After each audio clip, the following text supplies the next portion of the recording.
Welcome to the Moto Marketing Podcast, presented by RacerX, the podcast for moto industry professionals, entrepreneurs, and riders. If you want to grow your brand and business in today's digital-first world, you have to know how to turn a stranger into a fan, turn a like into a customer. You have to know how to turn attention into dollars.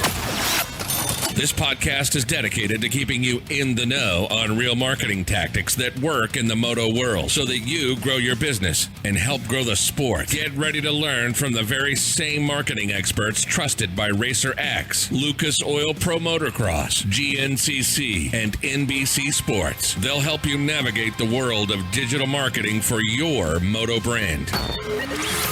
This is the Moto Marketing Podcast. Presented by RacerX. What's up, everybody? Welcome back to another episode of the Moto Marketing Podcast. I'm your host, Luke Nestler. We got a great guest for you today, somebody that I'm excited to bring to you, and I think you'll be excited to hear from. Before we dive into that, I wanted to tell you about RacerX's promo that they have going on this month. If you subscribe or renew, you can use our link, racerxonline.com/moto marketing. That would obviously help us out. It makes me look like I'm pulling my weight compared to Steve and Weege and all these guys. You can enter to win a set of Method wheels and Maxxis tires, which is pretty sweet. It's a total package value of $2,500, and you'll get 12 collectible Lucas Oil Pro Motocross event stickers. I just got mine in the mail the other day. Man, they're sweet. It's always cool to have those to collect and look back on, in years to come. Subscribe at racerxonline.com/motor marketing for a chance to win a set of Method wheels and Maxxis tires. And speaking of Maxxis tires, our guest today is a Maxxis athlete, somebody that I've followed for years, looked up to for years as a BMX racer, and man, he's really started to do some cool stuff the last few years and build his brand. And as a result of that, he's working with a really cool outside, non-endemic to cycling and moto sponsor with Mercedes Benz and on their Sprinter van program. I've got Barry Nobles with us today. He's a fly athlete. He's a Maxxis athlete. He's a BMX legend, really. The guy shreds on pretty much anything that he rides, whether it's a Harley or a hardtail or a BMX bike. It doesn't matter. Barry, I'm stoked to have you on the show today, man. Thanks for joining us. Hey, it's a pleasure to be here. So I was telling you before we got rolling, I've known who you are for years. This is the first time we've met via Zoom, obviously, but I reached out on Instagram a couple weeks ago because I'm in the process of trying to figure out, how to get into the Sprinter van life with I run an E mountain bike race team in the GNCC series, and I've realized this past year, man, I really want a Sprinter van. You're the first guy I thought of because of the content that you put out. And because of the content you put out, you have partnered with Mercedes as they saw value in what you're doing and kind of showcasing their product. And then I was like, hey, come on the show. And here we are. So for those that might not be as familiar with the BMX scene, everybody knows Connor Fields in Moto because he's really close with the Pulp MX crew. But you come from that world. And I've known who you were for years, and you are still just clicking away, man, and you're more popular now than you ever have been, and there's a lot of things behind that. So I guess for those that aren't familiar with you, kind of give us a backstory on Barry Nobles and just your personal brand. Yeah, so Barry Nobles, long-time BMXer, been doing it since I was a kid. And I've always been super passionate just about anything two wheels and really looking to kind of experience everything it has to offer. Grew up in a small town in Alabama, and so literally started racing when I was 3 years old. That was the late 80s. The sport was kind of on the downfall back then. The track in Montgomery, Alabama shut down, and I continued for years just riding my bike. Not really, honestly, like it's such the same story, but my full BMX career was based off the movie Rad, especially I think that's in any 80s, early 90s kid that grows up riding BMX. That was our resource. We obviously didn't have internet and all that. So I just continued to ride and didn't really know much of what was outside of what I did already. And then about 10, 11 years old, my dad took me to the track, and then it was it was all BMX. Like all I wanted to do was ride, go fast, and do tricks and just have fun once I was really exposed to what this sport had. And now fast forward another 25 years, I'm still riding. I've gone through 2 Olympic cycles, missed out on the 2012 and 2016 Olympic Games by 1 spot, which is good. It was awesome experience. After 2016, I actually stepped away from BMX, have a little bit of a break, and go into the mountain bike world. And with COVID, here I am racing BMX again. It wasn't even like on the radar, which is crazy. And like you said, it's been a blessing in disguise, you know. And it's like I came back for one race last November, and just seeing how stoked people were to kind of see me back and in BMX, it was like literally like just seeing the old family. And here I am, and things are I'm racing vet pro now just because I think I can still, if I didn't have the lifestyle I have now, my body still feels like I could ride at the elite level, but I have zero desire to go race a bunch of 20, 21-year-olds that are trying to make a name for themselves. And I just want to have fun doing it. And man, BMX is honestly better than it's ever been for me right now. It's very grateful to be where I'm at. It's been really cool to watch, and look, everything that we're talking about, you can go see this entire journey with kind of Barry's resurgence in BMX starting last year as you kind of prepped and trained for Grands, which is, you know, the biggest race of the season. It's been cool to watch you dive full on back into it, and then just in your content seeing, you know, just your interaction with fans at the track. And I mean, look, Moto, you know, everybody talks in Moto about how, you know, it's a struggle to make money and these, you know, but then, you know, if you win a Supercross, it's $100,000 payday. And it's, you know, it's small when you compare it to stick and ball sports, but then when you compare it to BMX, you guys probably look at a Supercross or a Motocross guy that's you know, as big a name in that sport as you are in this sport, and you laugh because how much money is to be made in that sport compared to BMX. Your brand has, in my opinion, just as a fan watching from afar, you are bigger and more popular, and you probably have more value to sponsors now than you ever did as a AA pro. And honestly, you're probably as valuable as from an exposure standpoint as some of the top most elite athletes in the sport today, even comparing you to people like Connor Fields. And now you might not admit that, but just looking at what you're doing and the eyeballs and the exposure that's on your content, you've really hit something special. Now, you didn't used to put video content out, and you've been around long enough that there weren't vlogs back in the day, but you've also been around when there were vlogs and you weren't really putting stuff out. Can you talk a little bit about how you discovered really what you're doing today, which is putting out your video content, you, your wife, your beautiful little girl, you're showing your life, and it's really, really cool. Where did that come from, and when did you realize, man, I might have something. I might be able to extend my career or make my career even better by doing this? When was that moment, if there's anything that stands out? Oh, plenty that stands out. First of all, I got to say, just appreciate you in saying all that, because I constantly, things are going really well lately. And I don't know the right word for it. I always think I'm not doing enough. You know, I've always kind of been that guy. Like, I know the numbers and attractions, but I never give myself enough credit. So it's good hearing that, like, okay, cool, I am going in the right direction, you know, because at the end of the day, like, I'm back in Alabama. It's just my wife and I and our baby. And I don't see near as many people as I did when I was living in Southern California. So I'm always kind of second guessing and wondering if I'm doing enough, you know. And then I was listening to a podcast, Cut the Grass, yesterday, and an athlete that was a co-host in this podcast stepped away because he had too much. It was too much. Yeah. He had this and he had this, and I'm like, that's it. That's all you do. I'm like, dude, I'm getting pulled in so many different directions, but that's so much my personality. That's probably the reason why I've got a few seconds and thirds and not the full championships, because I probably should tunnel it in a little bit, but sure, that's just who I am. Yeah. But yeah, so back to your question.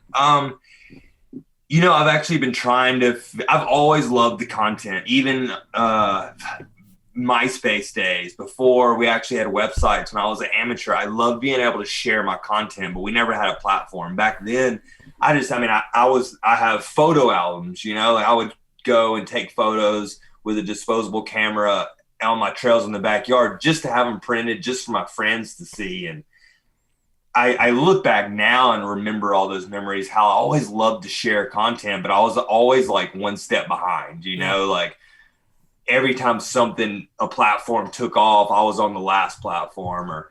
And if you go back to my YouTube, if you go back 10 years, I've been on YouTube since 2011 or 2012. And if you go back and look at those videos, even Vimeo before YouTube, I have like vlog style stuff, but my partner in the time, it wasn't really supported, it was always, it was too much. It kind of like the effort wasn't worth it. And I always wanted to do it, but it was always kind of hard not having like the support in my home life. It was always like, you either do this, you do too much other stuff. And I was always kind of reminded like I was doing stuff wrong. And, it's kind of, once I got out of that and I'm like, well, it's all about Barry now.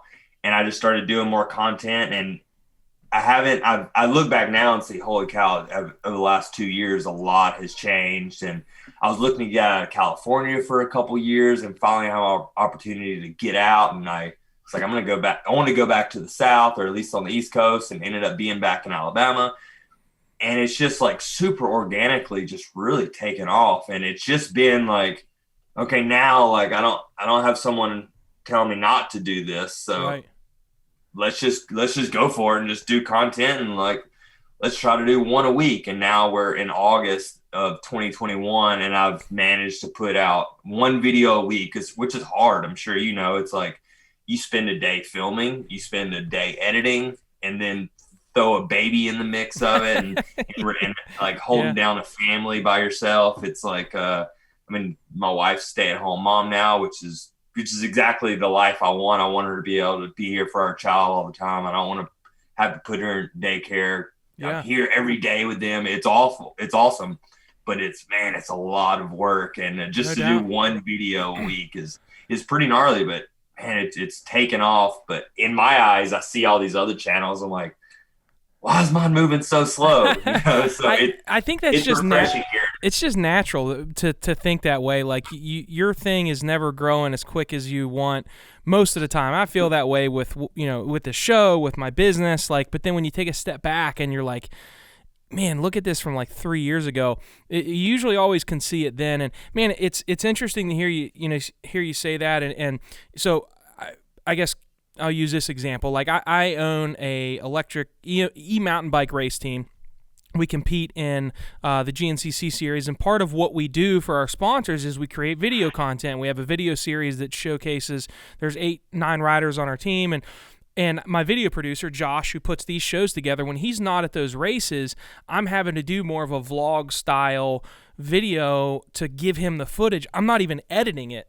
And it's still a challenge because I'm having to worry about, I race and run the team, so I got to take care of my athletes. I got to make sure I'm doing all my things, whether it's registration or eating. And so I see how difficult it is just for me to be able to create this piece that isn't my livelihood. Here you are racing at still a professional level, or you're at, crazy freestyle, free ride contests, and you're having to focus on the task at hand, which is to do well, but at the same time show your experience and your wife and your little girl's experience. It's a lot, not to mention the work really is just starting when the event's over, because now you got to put this thing together, and you've been able to do it, and you've been able to do it consistently. So I say that just because I want people to hear, like, that's part of the modern athlete, or a version of the modern athlete. There's guys that all they care about are the results. They're not as valuable, especially in the cycling community, as the guy that's like you, Barry, that focuses on doing well, but sharing your experience. I don't think Mercedes-Benz would have came to you if you were just focused on going to these events and winning. Would you agree or disagree with that? I would agree. I mean, the Mercedes thing was definitely out of nowhere. And I like to think, I had this conversation a few times now, and I keep meaning to ask those guys, how did you even find me? I've yet to even ask that question. And it started with a a meeting exactly what we're doing now. I got this random message from Mercedes-Benz Vans asking if I want to be a part of this Zoom thing. Obviously, being a bike guy, Interbike. So a bicycle convention in Vegas. It was pretty much like a convention. I didn't really understand it because I'm so new to Zoom, especially in the middle of COVID. Right. It was like a van convention via Zoom because obviously we couldn't have it. And that's what it kind of started as, and then it just snowballed, and here I am with logos on my head and getting a new van. So it's super awesome, but I would like to think it's just because of that, I mean, if I didn't have Kelsey she loves holding the camera, she loves photography and stuff, so it's really natural for her. And if I didn't have her at the events, like filming that extra behind the scenes stuff, it's like I feel like my content would be so much different. So I'm so grateful to have her around. Yeah. To help for helping on that. But yeah, man, it's such a full-time job. And I think you either have the athletes like myself who want to share it, I look at it as sharing it as a young kid in small town Alabama who I didn't have any resources. I busted my ass to get to wherever, like kind of like I was reaching, I knew the goal I wanted to be at as far as a BMXer, but I had no idea how to get there, right. And there was nobody really around me to help. And it ended up 2009, I moved to California thinking that's where I just needed to be. And I look back at so many things now, and I'm always that athlete who wants to share. But then on the other side, you have the championship, you have the champions, you have the athletes that don't care about social media, don't care about spreading their life, which is fine. They just want to focus on their one goal of being a champion, and that's cool. And I've heard it over the years, like you just do the work, the money will come and the sponsors will come, which is very true. I've never been that athlete who can only put in the work because I just get bored, really, So maybe that's just not the championship mindset.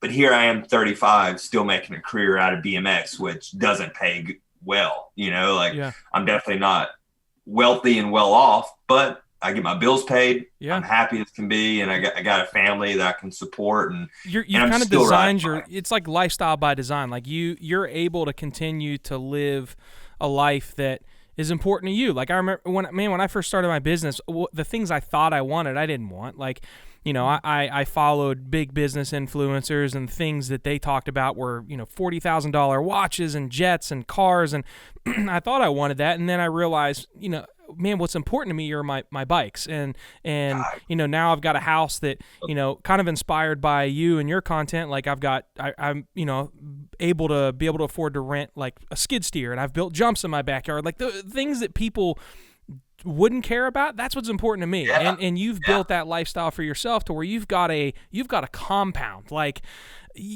the stuff that you've built in your backyard. And again, people can check it out on the Barry Noble's YouTube channel. Like what you've built, that's what's important to you. And you've got this badass house that is just a normal house, but you guys have remodeled it and made it the house that you want. And you get to travel the country in a style that you want to travel the country. So like you've built your lifestyle by design, being an athlete, but understanding the importance of, okay, if I show my story and brand myself online, it's going to allow me to do more than if I just focus on the championships or winning the contest or something like that.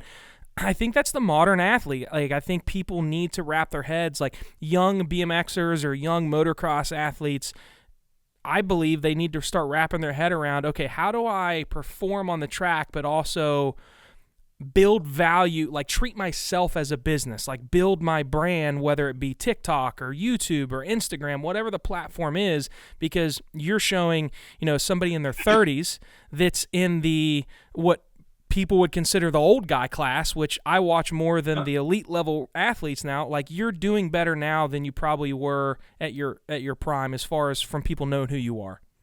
I completely agree. It's funny hearing you say that, man. I can relate in so many ways, like not to venture off, but you saying the part about like the watches and stuff. And mine was Olympics, I was racing BMX, like we just go to Olympics, like I was never a kid to look up like I want to go to Olympics one day. Not taking anything away from that at all. It's just my Olympics was X Games. Yeah. I grew up seeing X Games, wanting to go to X Games, but yet I've spent a whole career trying to go to Olympics. When at the end of the day, like it wasn't a deep down passion. Like this is my childhood dream, but it was the dreams that were around me. Yeah. So that's why, like, when I missed out on 2016 Olympics was really good. I got second behind Corbin Schraw in the U.S. Olympic trials. So Corbin, he wins first place. He's one of the Olympic picks, and I got second behind Corbin. And I was like, that was exact. I instantly knew it was like my first proper mature growing up thought. I instantly knew like that was a win for me. Like I proved myself that I can be at that level, but Corbin deserves to go to Olympics way more than me. Yeah. Like I want to go, that'd be cool. I mean, I'm sure that'd be an amazing experience, but I was like, he puts all his eggs in that basket. I'm trying to experience everything, and I'm going to France in 1 week from now to go ride my mountain bike. Yeah. And I'm out on the gate at Olympic trials, so that was kind of my exit. I wouldn't say retirement, but I was like, I can take a break for a while. And I never looked at it as like, I'm going to retire from BMX, because I knew BMX is my blood. It's what I wanted to do, but I'm going to go experience this for a little bit. And then fast forward 2 years, I go to a dirt jump contest. Like, let's just see what happens. Qualifies me for X Games. And I go to X Games, which was my childhood absolute dream, was to compete in X Games, BMX dirt. And that's what I got in 2019. I was like, if I would have gone to Olympics, maybe that true dream would have never happened. Yeah, no doubt. It's crazy how if you're aware enough to look back on everything, like everything plays out the way that it's supposed to play out. Hey, we got Barry Nobles on the show with us today. BMX mountain bike legend. Check out his content. Real quick, I want to thank a couple of our sponsors, somebody that Barry works with, all the guys over at Fly. We recently had Max Steffens and JT on. They just put their 2022 gear out. A lot of really new designs, colorways. The Formula CP, a little bit more affordable helmet option. Most everybody saw Connor's crash in the Olympics, and thankfully he had the Formula helmet on, and that's the best technology in the sport, BMX Moto. So it probably helped that situation, or could have been a lot worse. I also want to thank our friends at Michelin. Michelin Bicycle Tires, big supporter of obviously the show and the e-bike team, the Michelin E-Wild series. It's what we all run. You know them for Moto, but they also make great bicycle tires as well. So check them out. Barry, the state of cycling, USA BMX, we're lucky enough to call them a client. We work with them heavily. I used to be a track director back in the NBL days. I've grown up racing BMX. You're traveling around, obviously, to local tracks in your state, but also to all these nationals. Just the state of the sport. What are your thoughts on it, and what are, do you have people approaching you at these events that follow your content, like maybe seeing things you didn't see when you were a AA or an elite, which for those not familiar with the sport, that's kind of like the 450 class, right? So what's in your eyes, the state of the sport and just kind of the reaction you're seeing from fans with your content? Man, I think BMX is booming right now. Like I said, I stepped away to do mountain bike stuff, the Crankworks series, which is an international mountain bike competition. I've done the freestyle BMX stuff. I've gone to X Games, and nothing compares to BMX, man. It's weird. I had to step away to understand it and to come back in it in post-COVID. Maybe it's all these stimulus checks, but man, BMX is booming right now. There's so many. We've had 3 races this year that have been the record-breaking biggest national event of all time. Wow. Which is insane. Yeah. And so I couldn't have picked a better year, but like I said earlier, I didn't even plan to race this year. It's just happened organically. The engagement I've had from people, and I've always been very social media active through my entire elite racing career. And at the beginning, it was I was the guy who just did too much. I'm always doing POV videos, and I always just did this extra that like it didn't matter, and countless times of years of people telling me that. And because I always watched I watched Moto, I watched mountain bike, I see what people are doing in all these other sports. And honestly, I mean, BMX is at the lower end of the totem pole when it comes to two-wheel disciplines. And I just kept going, and then obviously more people are doing it. And now I don't know if it's me stepping away from BMX, and then I didn't have much engagement or views when I'm doing freestyle mountain bike stuff. And then I start doing more BMX content, and that lead up to Grands, that like 5-part episode I did. And granted, I'm not seeing anyone, I'm just filming, posting stuff. Oh, let's go to Grands. And then I didn't post. Grands was cool. I got to catch up with a lot of people that I haven't seen in a couple years. It literally is what got me hyped up to race again this year. I put that 5-part series out the week after Grands. So again, I didn't see anyone for a few more months. Yeah. And man, the first race, it was like I'm coming across the finish line, and every race it got bigger. I'm going to the pits, and my wife Kelsey, she's never been around the BMX world until we got together. And when we met, I'm doing mountain biking and freestyle, so she got to experience the X Games and the mountain bike stuff before BMX. And it's like being at the bottom of the totem pole. It's like these events are huge. Yeah, they're bigger than any mountain bike event, bigger than any freestyle event. Granted, those are all based around the pros, but nothing compares to that family vibe. And every race this year gets a little more hectic. Like, I hate to say it, but I come across the finish line, I got to go straight to the pits because like I'll get held up, and which is really awesome. Cool. It's cool to be that guy in sport, because I know there's a couple other top pros that only focus on, like,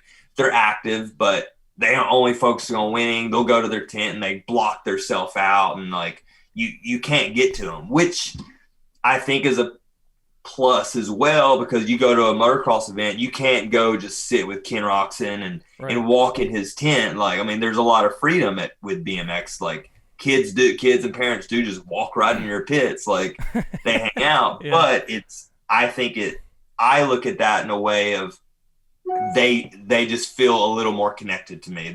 They feel comfortable enough around me to walk in my pit, even though it's like kind of frustrating. But I'm like, that is kind of cool. They feel comfortable enough that I can just walk in here and talk to Barry. And it's every race. It kind of blows my mind. Like, I'll talk to my wife, and I'm like, it's working.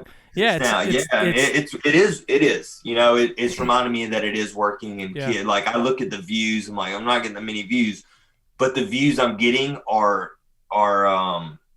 very consistent and very passionate viewers, you know, so which means a lot. They're actually really engaging, not just flipping through. So, well, it's cool I mean, you've been in the sport for a long time, and change is hard for anybody. So for you to now be this big personality in the BMX world, and there's challenges that come along with it. You kind of get bombarded when you cross the finish line, but to welcome that with open arms, like, again, it's not going to be right for everybody, right? Like, you get it. You want to do this stuff, and I'm sure there are guys that you line up and rub elbows with that have zero interest in that, and that's fine. It's not for everybody, but for the people that can see it. Like, I coach a lot of clients and just athletes that reach out, or people that listen to this show, and they all want that thing that you've built, but nobody wants to, not nobody, but most don't want to put in the work that it takes, the consistency. And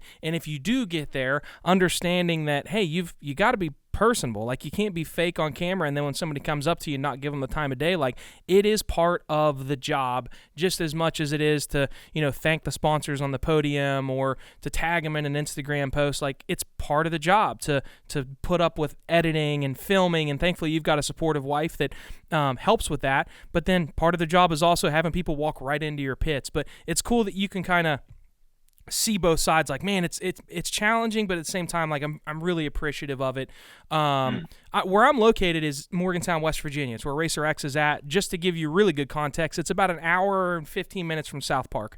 So I wasn't able to make it up to the National this year. I was out of town for another event, but it was cool to see where you were at on day one. You were like off the beaten path. And you were putting content out about how to get to you, and you still had a lot of people find you and seek you out. That's stuff that doesn't happen in BMX. And again, it's because of the content you're putting out. So it's been really cool to see that from afar. That's been another thing, man. Like we've just been doing our own pit setup. I got the sprinter van set up. We get our pits around, our tents put up, and I get a couple of my like close pro buddies, and even the pit vibe, man. It's been hanging out of the pits has been it reminds me of my childhood days racing BMX, load up with mom and dad, and the BMX family in Alabama. Like I imagine it's like this still. Obviously, I'm not around a lot of the amateurs, but I imagine they travel together. But those are just such the core days of BMX. All these, we all go. We got like 10 pits set up. This is the Alabama crew, and we only have like 4 around my sprinter van now. But it's like these are the boys, you know. We got Jarvis Daudet, Cam Larson, Anthony Ricardo, Nick Long, like depending on who's there, and that's the pit that everybody we kind of get off the beating path. We literally just park with everyone else. We don't kind of single ourselves out, like, which it would be cool to be up at the track, but I never show up early enough for that. But with the new van we have getting built, it's going to have like a roof rack, and the goal is to be parked near the track again and still have that same vibe, but like we can get on the roof now. We can really see the race. But that's cool. Then man. you get into, you got to pay for pit spot. We only got so much budget, you know. So we can hang out in the parking lot with the BMX family and just meet new people, and it's been super cool. No doubt. Well, man, it's again, like, there are probably 5 or 6 YouTube channels that like I've got the notifications set to. I'm like, you know, the vegan cyclist. Obviously there's some moto YouTubers. Like I work in the sport. Like we work with some of the biggest brands in the sport, but I'm a fan of cycling and moto. Like it's the guys that pay me money to do work for them. Like I'm fans of. So it's cool to have you on and to talk with you and kind of share your story. But man, again, I can't, like, God, what you've built from the time that I learned who you were. I remember my dad was a school teacher, a computer teacher, and I remember when YouTube first became a thing and like it took forever to load the videos, and watching some of your videos back then. I remember the first video of yours I ever watched. To see where you went from then to now it's insane. So what video was it? Do you remember? I don't, but you were obviously trying to be funny, and you had a leopard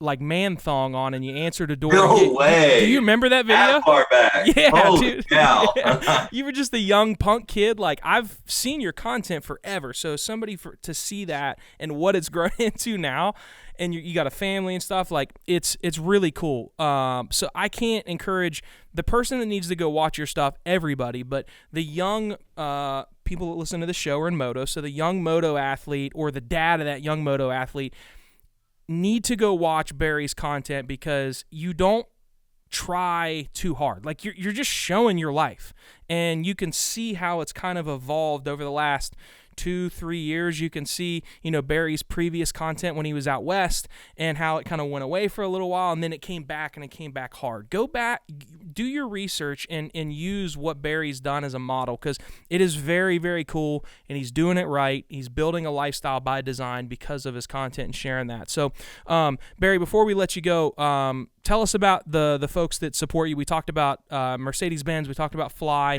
Who else are some of the folks that make what you're doing possible? Yeah, so Mercedes-Benz, number one, they're my new title sponsor. Such a dream come true. They're funding my life. They're putting us in a new van, keeping us on the road. It's awesome. And then Fly Racing, Max's Tires, literally next year will be 20 years with both those guys. I signed with Max's and Fly when I was 15 years old, and I turned 35 at the end of this year. So I think, next season will be my 20th season with those two. Wow. And then ODI grips, another one. I think we're going on 15 years with those guys. So I'm very brand loyal, if you can tell. It's I try not to ever jump around too often. Fly was literally the first one, but I'm sorry, Claiborne Bicycles actually the first ones who ever actually like took me under the wing. And they introduced me to Fly. Fly gave me my first helmet before Amateur World Championships in 2003, and one of those years. And I went and won Amateur Worlds, and I just stick. I'm brand loyal, There's a lot of people that chase the money and this person's gonna give me X amount more this year, but I've always looked at it as like they might give you more, but what if it only lasts 2 or 3 years? Yep. Well, I'm going to stay loyal and I'm going to get 20 years out of this company. And it's a family, I don't think any of my sponsors, even Mercedes, as new as it is, I like one of the dudes I text every few days, like we've become friends. And I'm any partner if I'm partnered up with, it needs to be organic. It needs to be something I'm passionate about, even if it's like little non-paid deal, just product deals. It's got to be somebody I click with and I support what they do, and not just what are you giving me or the money, because I think that's what's made me is letting things be organic. I don't want to try. If it's something I'm just passionate about, I'm going to spread it to my viewers that, hey, it's not, hey, you need to go buy this product. It's like, I truly believe in this product, and it's what allows me to do what I do. So, hey, maybe you should try it out too. And it's a lot, years and years and years of hard work. And now in my 30s, I'm like, I'm not stressing as bad on money. And I'm not, it's like, I can't push that enough. It's like kids, especially when you get older, you'll see, like, you look back at what your childhood dreams are, and you have to just stick with those dreams. I know it's so the thing everyone says, stick with your dreams, but like, man, if you just really want it bad enough and just keep doing what you love, don't force it. It all just works out, and it really has worked out great for me. And it was a plan. I always wanted it to, but I mean, I constantly go like, what's next? Like I'll stress about 10 years in the future, it's like, it'll come, I'm just going to keep doing me and it'll come. And staying passionate about something you love actually goes a long way. It's, cause I mean, it's, with even with this business, like we've gone through so many hurdles and hard times. And if I wasn't passionate about who we work with and what I do, it makes it hard to be able to push through those. So definitely, finding something that you're passionate about helps when when times get tough, because if not, you're not gonna have that desire to push through. Your YouTube channel, if they just go to YouTube and type in Barry Nobles, is that the easiest way to find the content you're putting out? Barry Nobles 95. Yeah, you'll see Barry Nobles will find it too. It's there, and slowly growing, trying to put out 1 video a week, 2 videos if possible. And pretty easy to find Barry Nobles across the board on all platforms. Yeah. And I'm active, mainly Instagram and YouTube. YouTube's definitely the main focus now. I don't worry about the TikToks and all the new stuff. Nowadays, hey man, we are too old. You don't like to say you're too old for something, but man, I've tried to put TikTok videos out, and like I put one out. It was me racing at I think it was a regional race at Winchester, and the video got like 300,000 views, and I'm like, I hit it. I got the algorithm. Next video I put out got like 275 views. I have no idea how I did what I did to make that one video pop. So it's like, I give up. I don't know how to dance. I'm not sexy. TikTok is not for me. So it's weird, man. I tried it, and I'm like, I'm just gonna stick with what I do. Yeah, I hear you. Well, guys, I can't encourage you enough. Please go check out Barry's content. The dude shreds. Like, I mean, this guy double flips a mountain bike and wins a BMX race. And he's done flat track. Like, he's got some really cool stuff. Go check it out. And Barry, I can't thank you enough for joining us on the show. And I think people are going to enjoy your episode. I hope so. Thanks for having me, man. Awesome.